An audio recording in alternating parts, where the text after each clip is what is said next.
एक दुख भरी प्रेम कहानी। एक बार की बात है, मैं नौकरी की तलाश में एक शहर से दूसरे शहर घूम रहा था, पर मुझे नौकरी नहीं मिल रही थी। एक दिन मैं एक कंपनी में इंटरव्यू देने के लिए गया। वहाँ मुझसे पहले एक लड़की पहुँच गई। मैं उस लड़की के पास जाकर बैठ गया। वह लड़की मुझे इस तरह से देख रही थी कि मानो मैं उसका कोई दुश्मन हूँ, पर मुझे कुछ भी समझ में नहीं आ रहा था। हम दोनों का इंटरव्यू हुआ और हम दोनों इस कंपनी द्वारा चुन लिए गए। मुझे खुशी हो रही थी और उस लड़की को भी। बाहर आने के बाद मैंने उस लड़की से पूछ दिया कि तुमने मुझे ऐसे क्यों देख रही थी। उसने कहा, मुझे ऐसा लग रहा था कि तुम्हारे कारण मुझे नौकरी नहीं मिल पाएगी। मैंने हंस दिया, वह भी हंस पड़ी।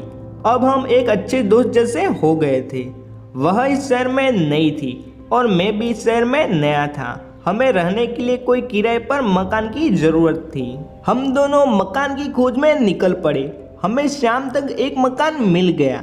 वह मकान काफी अच्छा था, पर उसका किराया थोड़ा सा ज्यादा था। मैंने उस मकान मालिक को किराया कम करने के लिए कहता ही रह गया, पर उसने एक भी पैसा कम नहीं किया। उस लड़की ने कहा, क्यों ना हम एक ही मकान में रहें, जिस कारण हमें आधा आधा किराया देना होगा। मुझे यह विचार अच्छा लगा। हमने वह मकान ले लिया। हम दोनों ने मकान की सफाई की, कुछ जरूरी सामान को खरीदा। अब हम दोनों सोचने लगे कि खाना कौन बनाएगा, क्योंकि मुझे खाना बनाना नहीं आता था। तो उस लड़की ने कहा, मैं खाना बना दूंगी, पर तुम्हें कपड़े और बर्तन धोना होगा। मैं तैयार हो गया। हम दोनों एक दूसरे को काफ़ी मदद किया करते थे।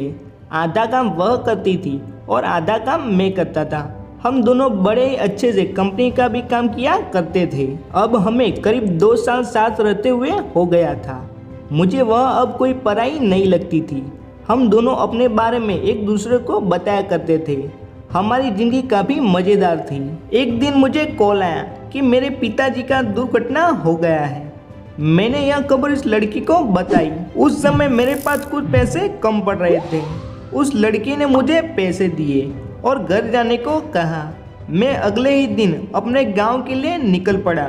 मैं रास्ते पर उस लड़की के बारे में सोचता रह गया। मैंने घर आकर अपने पिता को देखा। उन्हें कुछ भी नहीं हुआ था। मेरे घर वाले मुझे शादी करने के लिए बुलाया था। मेरे घर वालों ने मेरे लिए एक लड़की देख रखी थी। मुझे बस शादी करना था। अब मेरे दिल और दिमाग में बस वही लड़की थी। मैंने उसे फ़ोन किया। फ़ोन उठाते वह मेरे पिता के बारे में पूछ रही थी।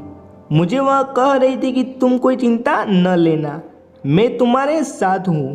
तुम्हें पैसों की ज़रूरत होगी तो तुम मुझे ज़रूर बता देना। मैं एक शब्द भी नहीं बोल पा रहा था। मैंने बस अंत में इतना ही कहा, ठीक है, मैं तुम्हें कुछ देर के बाद फ़ोन करता हूँ। इसके बाद मैंने अपने फ़ोन को बंद कर दिया। इसके बाद आज तक मैंने उस फ़ोन को खोला ही नहीं। मुझे आज भी इस फ़ोन में उस लड़की की आवाज़ आती है, उस लड़की के साथ किया हुआ।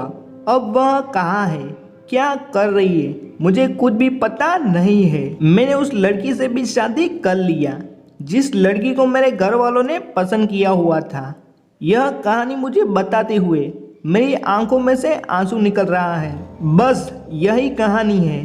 इस कहानी में प्रेम को तोड़ने वाला सिर्फ मैं ही हूँ। यहाँ दुख भरी प्रेम कहानी, दूसरों शब्दों में प्रेम की अधूरी कहानी आपको कैसी लगी? आप यह सैड लव स्टोरी को आपको कैसी लगी? आप हमें ज़रूर बता सकते हैं। दोस्तों, आज की हमारी यह कहानी आपको पसंद आई हो तो अपने दोस्तों के साथ शेयर करना, और चैनल पर नए हो तो चैनल को सब्सक्राइब करना ना भूलना।